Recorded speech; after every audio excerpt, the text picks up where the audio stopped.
The Urashima Taro. The story of Urashima Taro, the name of the main character, is about a fisherman who rescues a turtle and is rewarded with a special trip under the ocean to visit the kingdom of the dragon god. The princess gives Urashima Taro a box and tells him that as long as he does not open it, he will stay happy. But of course, he opens the box when he returns to land. Urashima Taro, a Japanese tale, teaches the importance of obedience over happiness. A sea turtle rewards a fisher who is, in turn, punished for disobedience. Characters: Urashima the fisherman, Turtle, king of the deep sea, Princess, the daughter of the king, group of people that Urashima approaches, the villagers, children, and men outside of the town. Long, long ago, in a small village near the sea in the south of Japan, lived a young fisher named Urashima Taro. Although he was a fine fisherman, he was most known for his kind heart. One day, as he returned home from his work, he noticed a group of boisterous children. As he drew near, he saw that they were tormenting a small turtle. Urashima Taro's heart went out to the turtle. Children, that is such a fine turtle. Why not help it back in the sea? Children only laughed and continued to poke at the poor turtle. If you will give me turtle, I will give you my money for my catch today. The children looked at the large catch of fish and decided to sell the turtle.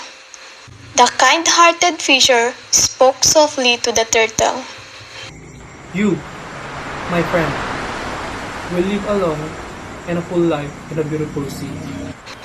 And he set the turtle into the waves. Some days later, Urashima Taro went as usual to the sea to fish. His line hung still in the water, and his mind followed the turtle deep into the sea. The strange voice drifted up through the water and disturbed his thoughts.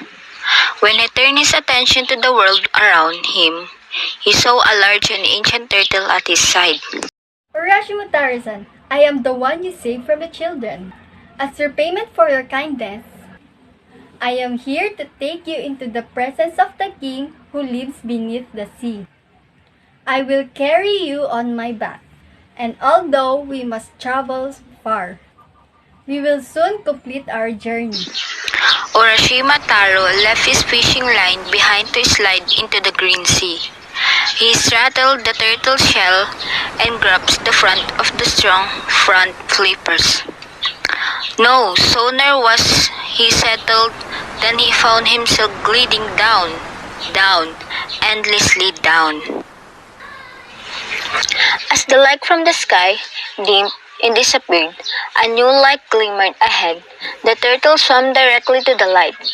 At last, they came to an opening in a wall of coral guarded by swordfish who stood aside for the turtle. The fisher dismounted, and to his amazement, he found that he could walk freely in this magical underwater world.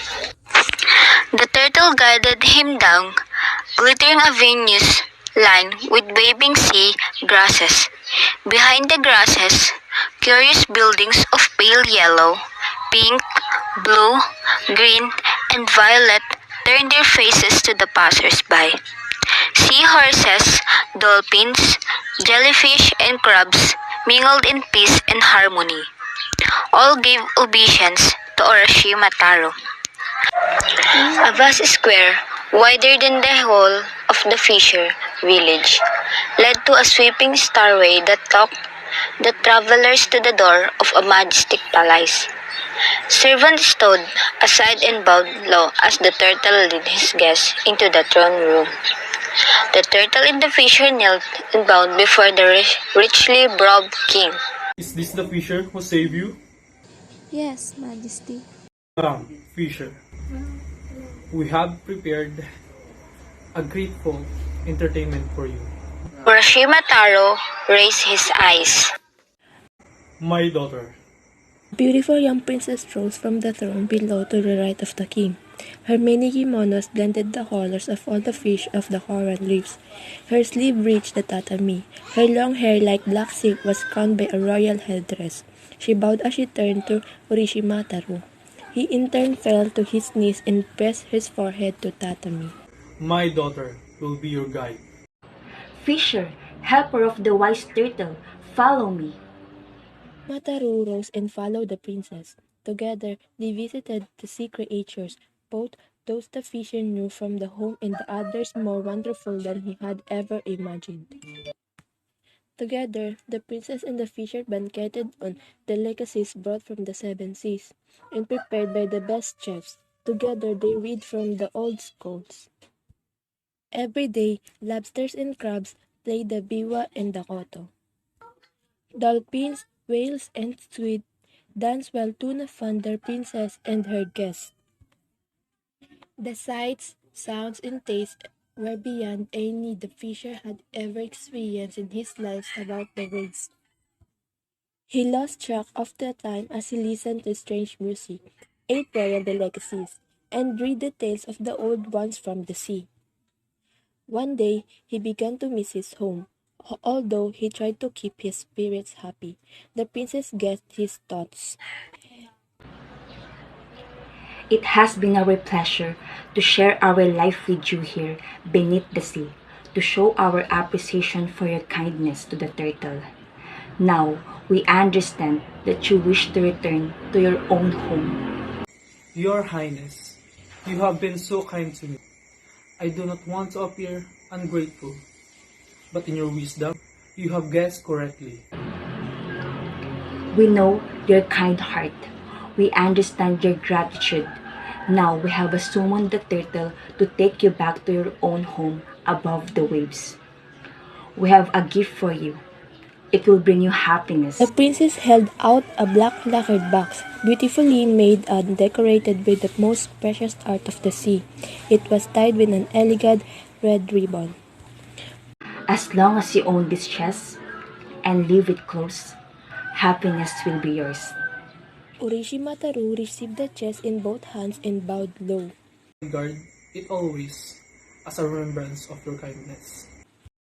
That, he mounted the back of the turtle and began the return journey to his home above the waves.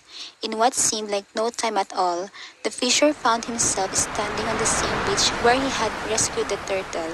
The turtle bowed his head and slipped once again into the sea. Urashima Taro hurried to the village, anxious to share his adventures with his family.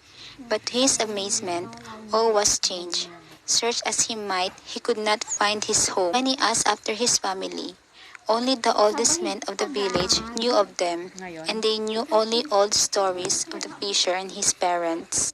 Urashima Taro thought to build himself a small hut just outside the village and begin again to fish. He had no one to share his plans, and sadness filled his heart. Early one morning, he took the chest to the edge of the sea and thought again of the beautiful princess and her enchanting world. Perhaps, he thought she was left miss some happiness inside the box. Ignoring her warning, he opened the lid. A tendril of smoke escaped from the box, swirled around Urashima Taro, and floated away on the gentle wind. The fisher looked down at his hands. They were gnarled and deeply veined. As he turned in sorrow to walk back to the village, his steps were slow and halting. A young boy passing by noticed an old man with long white hair and beard making his unsteady way along the shore. It was Urashima Taro, who had pursued happiness over obedience, so he had lost the protection against the effect of time.